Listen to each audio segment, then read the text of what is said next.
there's this idea of misfortune and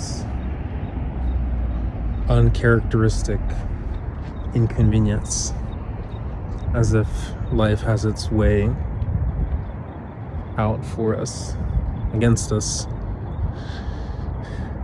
Times you do question if that is necessary, if every minor instance of trickiness and critical thinking is truly required for you to take. And I would argue, no, it's not. I want to make a case for why at times it is okay, or not malicious at least, to spread the inconvenience. And this probably goes back to this archetypal, concept of Robin Hood. And Robin Hood is the character that takes from the rich and gives to the poor. And we truly consider that to be, in most cases, ideal and good-natured, as long as it's not happening to us. So if there's some other, external figure that's affected, who we already perceive as snobby or an asshole, then of course we're not going to feel hurt when that person gets affected. And then most people do feel at least altruistic enough to consider those less fortunate somewhat, and to wish at the very least that they find, more comfortable circumstances for themselves. But when you flip it, there's an interesting case to be made for the reverse. Instead of beneficiaries, instead of passing out the good fortune, what if you politely, carefully, cautiously dish out the misfortune? So, on its face, it seems malintent. It seems perhaps even inhuman, but I think it's quite a natural moral decision, because unless you want to be a hero, unless you want to be a martyr that dies for the good of every individual, because in some ways that's what it does take to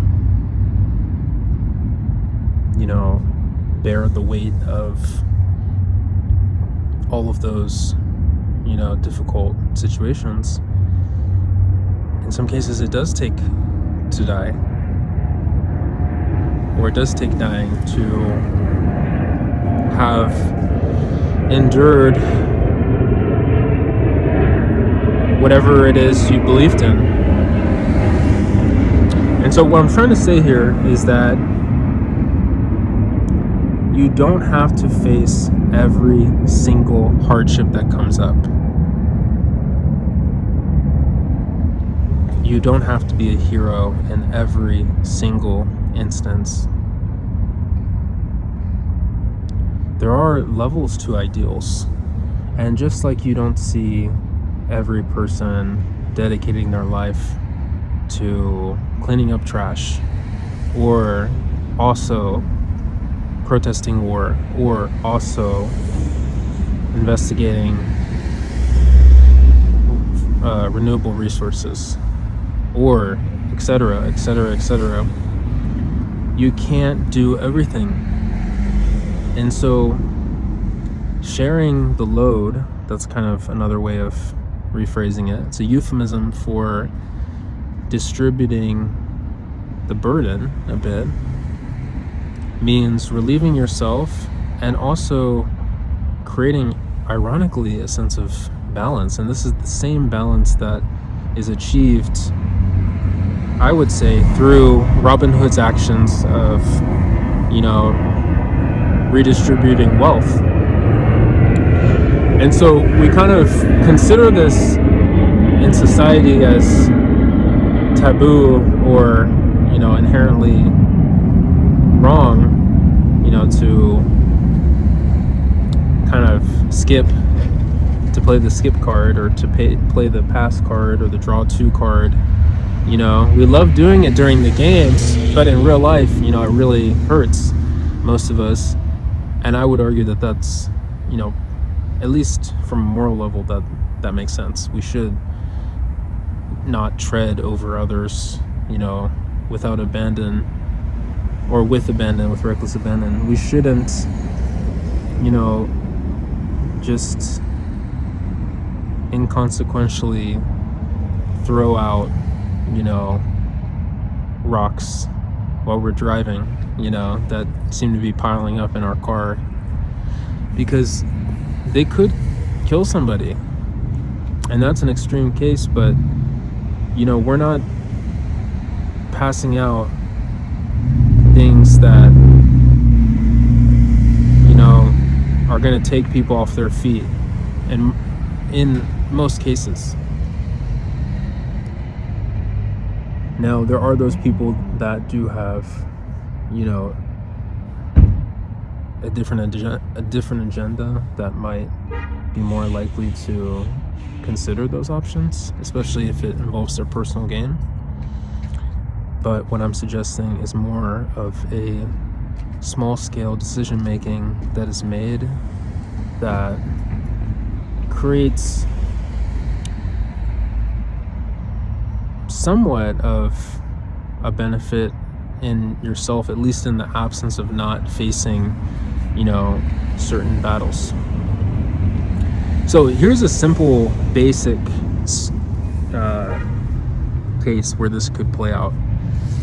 And it's not even on a large scale. It's somebody passing up a car that's broken down on the side of the road, and knowing, I don't want to get this confused with the bystander effect. It's not saying that you are less likely to intervene because of the presence of others. It's more of, you are acknowledging the level of the task in front of you, and then addressing your own priorities and trying to understand if that makes sense, or if that could possibly be passed to the next person. And when you look at it that way, you start to see that, okay, it's not just about removing this moral burden or trying to convenience myself by not having to do this thing that I feel like I ought to do. Is more of a recognition that you cannot be the savior of every situation. You are human. You have to make decisions. You have to prioritize. And you have a series of events that are already playing out, and sometimes those will allow brain space, literal space, emotional space to seek out more problems per se, and most of the time it won't. So like Robin Hood, you may feel in some sense that you are redistributing this inconvenience, and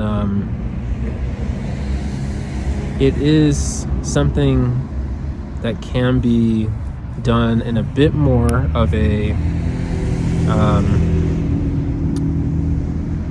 targeted way. So that first case that I mentioned is probably a bit more of a natural, passive, thing that happens even without us realizing it. But to be more particular, you could use it in a case where you know that the next person is going to be not necessarily equipped to handle the task. However, it just is kind of not your problem, And that could be, for example, at work, a case where you witness something that is just so beyond your job duties and what you get paid for, and realize that you speaking up would actually create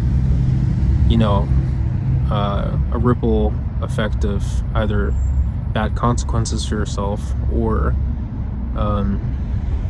just a serious amount of work, to the level of not feeling as much of a moral benefit from having acted on it. Now, these are never life or death situations. It's not about being lazy. It's not about being careless, like I said before. It's more about a very methodical decision-making process that you use not to escape, not to run, but to respond with a lack of response, an intentional lack of response that is designed to pass on the burden that is in front of you to the next individual. And again, they may or may not be capable of handling it. But you realize that it is sometimes a matter of, your ideals. And not in every case are you going to have the ideals that align with the task in front of you. And so you have to recognize that humanity is so diverse that somebody will eventually have that. And could you build it on the spot? Could you, construct that into your identity? Of course you could. But again, I'm saying you can't do it in every single possible case, or else you're going to die. Because eventually you're going to burn out physically. You're going to burn out mentally, spiritually. Your body can only take so much. And so if it is not something that you truly believe aligns with the type of person you are, or the qualities that you currently possess, then you should not feel guilty for dispersing the inconvenience that may be associated with it. It's like, in a way, dispersing the curse, where curse just implies something that's a bit, not evil, but inconvenient and, tricky to lift. Something that is eventually needing to be resolved or cured in some way, but it's just not one that you either feel like lifting, that you are capable of lifting, or that you have time to lift, So it's a really cool thought, and it is quite taboo, but many people implement this way of thinking passively and probably don't realize it. It was just a recent thing I came to understanding myself, I think, and feel kind of, intrigued to even discuss it and, think about it. It may perhaps fall under the dark psychology trope, But either way, I think it's fascinating and deserves a discussion. So, yeah. Thanks for listening.